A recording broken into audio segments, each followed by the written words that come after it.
খাদ্যের জন্য সবাই কিন্তু সবার কাছে আসতে হয়। দেখেন তারা কিন্তু পেটের খিদায় আমার কাছে চলে আসে। আসলে এখানে নিষিদ্ধ আছে আপনার পশুরে কোনো কিছু দেওয়া, তারপরেও মনে করেন আমরা একটা ভিডিও যাতে করতে আইছি, যার কারণে ওরা আমাদের কাছে চলে আসছে। আর অবশ্যই ওনারা আছে, যার কারণে একটা ভিডিও দেওয়ার জন্য আমি চেষ্টা করছি, আজকে আপনাদের মাঝে নিয়ে আসছি। এগুলা বাছুর, ওই দুইটা হইছে বড়। এগুলা গতবার দেখে গেছিলাম ছোট ছোট, এবারকার মোটামুটি বেশ ভালো হইছে।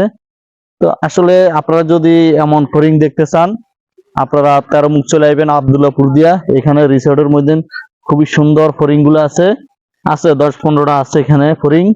আপনারা যদি দেখতে চান এখানে চলে আসবেন। অনেকে দেখা গেছে চিড়িয়াখানা যাওয়া লাগে, তারপর বিভিন্ন জায়গা লাগে, জায়গা যাওয়া লাগে আপনাদের টাকা খরচ করে, কিন্তু আসলে এখানে সম্পূর্ণ দেখার জন্য সম্পূর্ণ ফ্রি, কিন্তু আপনি দেখতে পারবেন, কিন্তু এদেরকে খাওয়ান দেওয়া নিষেধ।